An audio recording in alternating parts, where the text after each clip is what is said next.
गरीब और अमीर दुल्हन। ये कहानी है मेरठ के एक छोटे से गांव घाट की, जहां एक जमींदार और एक किसान की बेटी की शादी एक ही दिन और एक ही घर में होती है। जमींदार की लड़की बहुत सुंदर और गोरी थी, वहीं किसान की लड़की काली और बहुत ही सीधी और सरल थी। दोनों की शादी के दिन गरीब लड़की का पिता बोलता है, बेटा, आज तेरी शादी का दिन है। मैं तेरी शादी और लोगों की तरह बड़ी और ज्यादा अच्छी तो नहीं कर पाया, पर अपने बजट से बहुत अच्छा करा है। पिताजी, आप ये क्या बात कर रहे हैं? मेरी शादी अच्छी हुई है और मेरी खुशियां तो सब आपसे ही है। कम ज्यादा कुछ नहीं होता। आपने बहुत कुछ किया है मेरे लिए। बेटा, आज तेरी शादी है। तुझे जो चाहिए या जो भी कमी तुझे लग रही है, अपनी शादी में मुझे सब बता दे, मैं सब पूरी करूंगा। पापा, सब बहुत अच्छा है और मुझे किसी भी चीज की कमी नहीं लग रही है। दोनों लड़कियां शादी करके एक ही घर में आ जाती हैं। पहले दिन तो सब कुछ अच्छा और नॉर्मल ही रहता है, पर कुछ समय बाद अमीरी गरीबी का भेदभाव शुरू हो जाता है। सुहानी बेटा, चलो आज हम शॉपिंग पर चलते हैं। हाँ मम्मी, चलिए। मेरा भी मन कर रहा था काफी दिन से कि कहीं बाहर जाऊं। मम्मी, क्या मैं भी चलूं? मुझे भी अपना थोड़ा सा सामान लाना है। तू क्या करेगी? तेरे तो माँ बाप ने ही कुछ नहीं दिया तुझे, तो तू यहाँ क्या करेगी? जो है उसमें ही काम चला ले। नहीं मम्मी जी, ऐसा नहीं है। मेरे माँ बाप ने मुझे सब कुछ दिया है, जो भी उनके हाथ में था उन्होंने दिया। कोई नहीं, आप दीदी के साथ ही चले जाइए, मैं कभी और सामान ले आऊंगी अपना। सास और सुहानी दोनों हंसने लगते हैं। छोड़ दे, बाद में भी मत लेकर आना और ऐसे ही काम चल जाएगा तेरा तो। अंजलि का पति ये सब कुछ देख लेता है और उसे गुस्सा आ जाता है। वो अंजलि को कहता है, तुम ये सब क्यों सहन कर रही हो? आज तक तुमने मुझे बताया क्यों नहीं कि तुम्हारे साथ ये सब भेदभाव होता है? ऐसा कुछ नहीं है जी, ये भी तो मेरा ही परिवार है, इनकी बातों का क्या बुरा मानना। तुम बहुत अच्छी हो अंजलि, और मैं बहुत लकी हूँ कि तुम मेरी पत्नी हो। फिर अगले दिन सुहानी की सास उसे कहती है, सुहानी, तू मेरे साथ बैठ, हम बातें करेंगे। मम्मी जी, मेरा काम भी हो गया है, मैं भी आ रही हूँ, सारे साथ में बैठ के बातें करेंगे। तू क्या करेगी बैठकर? पहले बर्तन कर ले और बाकी जो भी काम दिखाई दे रहा है सब खत्म कर ले, इतने में हम दोनों बात कर लेते हैं।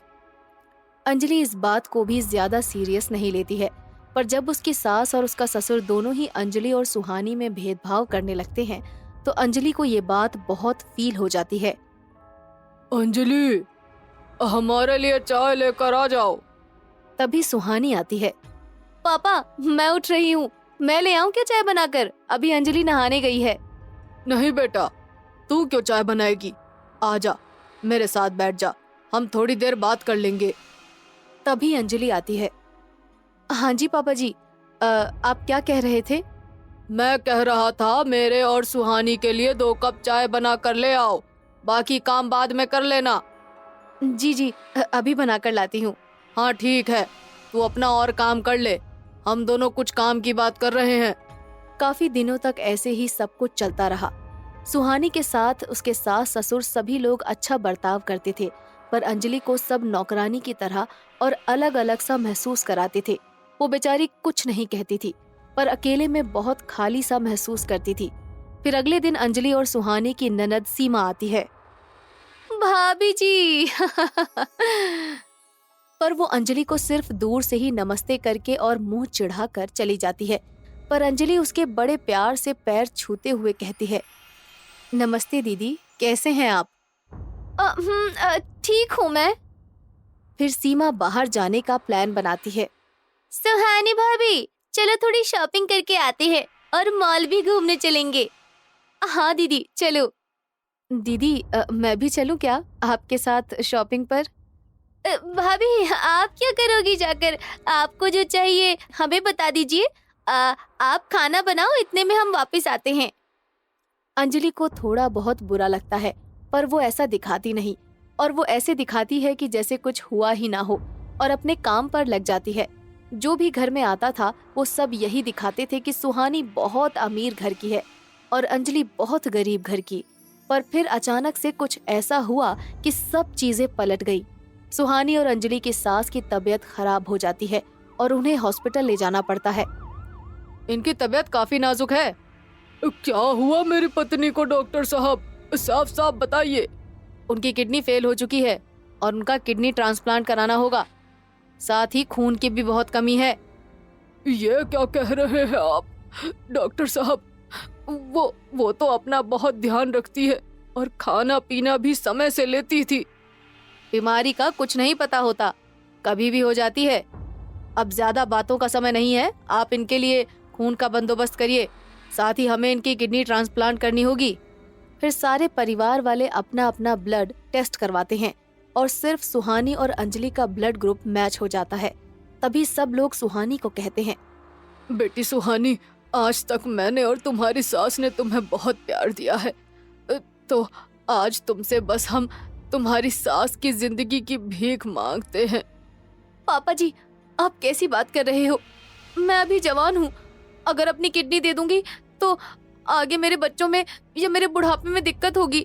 मुझे माफ कर दीजिए।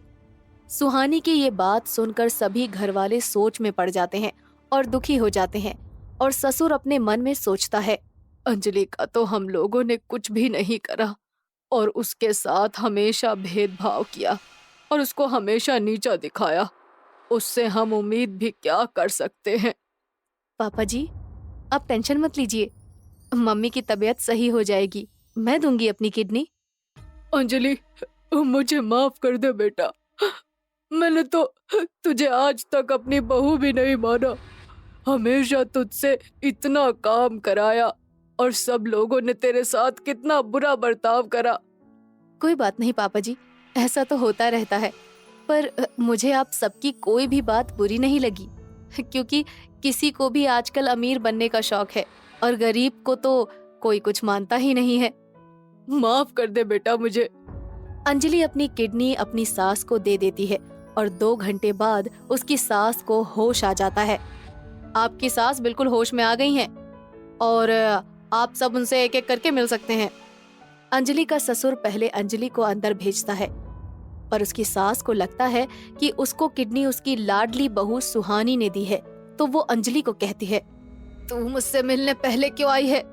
मेरी प्यारी बहू सुहानी को अंदर भेज दे। मुझे पता है कि किसने मुझे किडनी दी है। तू तो गरीब है, तो तेरी सोच भी छोटी ही होगी। मेरी सुहानी को भेज दे जल्दी। ठीक है माँ जी। अंजलि बाहर जाकर सुहानी को अंदर जाने को कहती है, पर उसका ससुर खुद अंदर जाकर अपनी बीवी की गलतफहमी दूर करता है। अंजलि की सास को बहुत पछतावा होता है। हमें माफ कर दे बेटा, हमने कभी नहीं सोचा था कि तुम इतनी अच्छी हो और हमारे बुरे वक्त में हमारा साथ दोगी। हम तो सिर्फ सुहानी को अच्छा समझते थे क्योंकि वो एक अमीर घर की लड़की है। कोई बात नहीं माँ जी, आप आराम कीजिए। नहीं बेटा, आज मेरे मन से अमीरी और गरीबी का भेदभाव खत्म हो गया। मैं दुल्हन तो तुम दोनों को बनाकर लाई थी, पर सिर्फ सुहानी को ही बहू माना था। माफ कर दे हमें। मैंने आप सबको माफ कर दिया। मुझे पता है कि सुहानी दीदी अमीर घर की हैं, पर इसका मतलब ये नहीं है कि मैं गरीब घर की हूँ।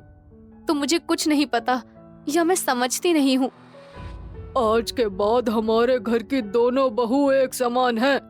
अब कोई भेदभाव नहीं होगा।